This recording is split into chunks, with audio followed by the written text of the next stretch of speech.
Hi hello नमस्कार. तर कसे आहात? मी सुप्रिया, तुमचं माझ्या न्यू ब्लॉगवरती खूप खूप स्वागत आहे. तर आज आहे सॅटरडे आणि आज आमच्याकडे पाऊस झालेला आहे. तर काही दिवसापूर्वीच ना आमच्याकडे स्प्रिंग डे चालू झालेले होते. तर अचानक असं वेदर चेंज होईल असं वाटलं नव्हतं. पण हार्डली एक 2-3 दिवस झालं म्हणजे आभाळ वगैरे येते आणि परवा दिवशी तर आमच्याकडे गारांचा पाऊस झाला आणि आज तर सकाळपासून पाऊसच होता. तर मी तुम्हाला आजचा वेदर दाखवते कसं आहे बाहेरचं ते. तर तुम्ही बघू शकता पूर्ण आभाळ गच्च झालेला आहे. पाऊस तर सकाळी पडूनच गेलेला आहे. तुम्हाला खाली ओलं वगैरे दिसत असेल. इथं कसं पाणी वगैरे साठत नाही कारण इथं खड्डे वगैरे असे काहीच नसतात, त्यामुळे पाणी लवकर निघून जातं. तर आभाळ पण अजून आहे. पावसाची तर शक्यता दिलीच आहे. एक 8 दिवस तर असंच वातावरण राहणार आहे असं सांगितलं आहे. तर हे बघा असं झालं सगळीकडे आणि थंडी पण खूप जास्त आहे इथे.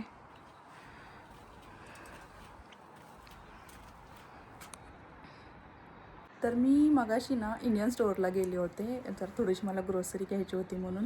तर मला जशी लागेल ग्रोसरी तशी मी घेऊन येते. मग थोडीफार मी ग्रोसरी घेऊन आलेली आहे.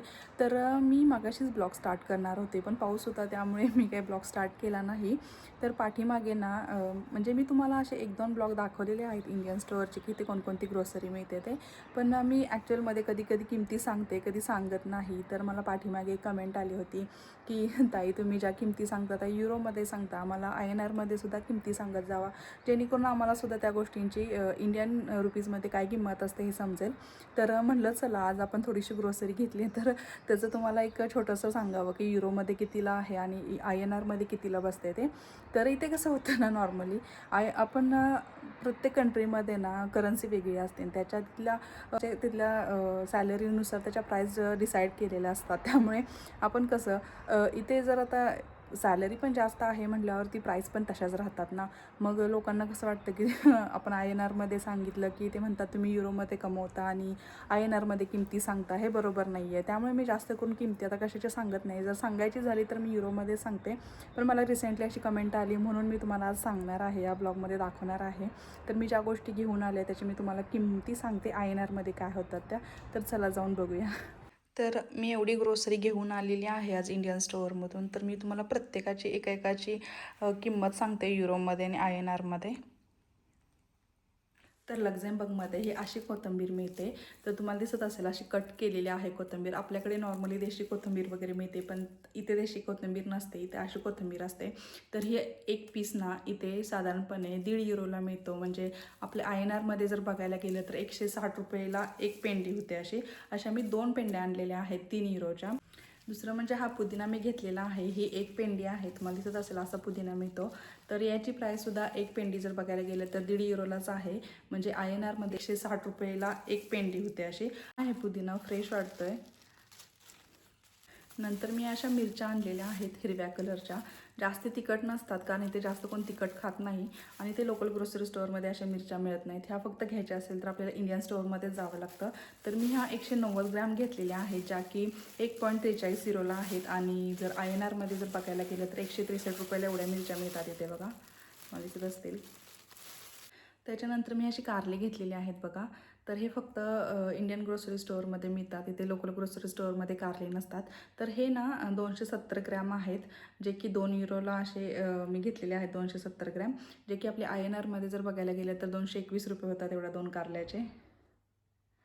त्याच्यानंतर मी अशी मूग डाळ घेतली, 1 किलोचं पॅकेट आहे, जी की 3 युरो पर kg आहे.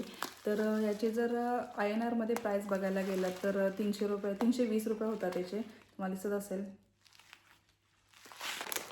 हे आहे चवळी, जे की अर्धा किलोचं पॅकेट आहे, जे की 2 युरोला आहे. म्हणजे साधारणपणे 216 रुपये होतात याचे, तुम्हाला दिसत असेल.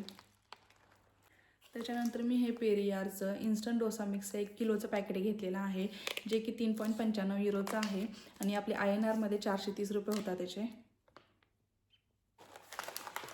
त्याच्यानंतर मी असं एक मुगाचं पॅकेट घेतलेलं आहे, हाफ kgचं आहे, अर्धा किलोचं.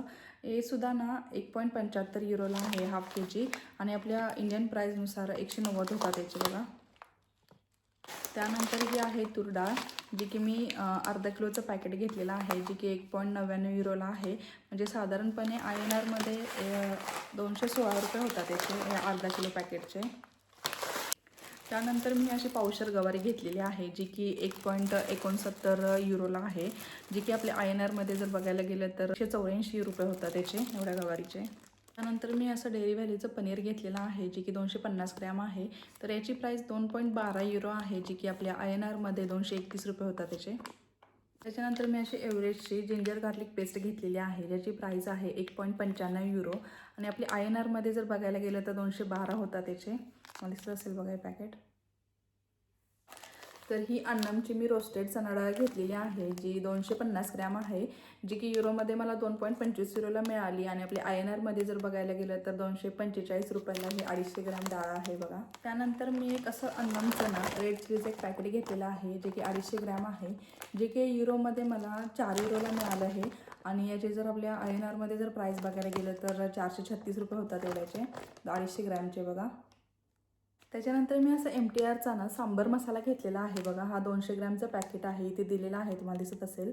तर हे साधारणपणे मला ना 2.95 युरोला मिळालं, जे की आपले INRमध्ये जर बघायला गेलं तर 322 रुपये होतात ह्या एका पॅकेटचे.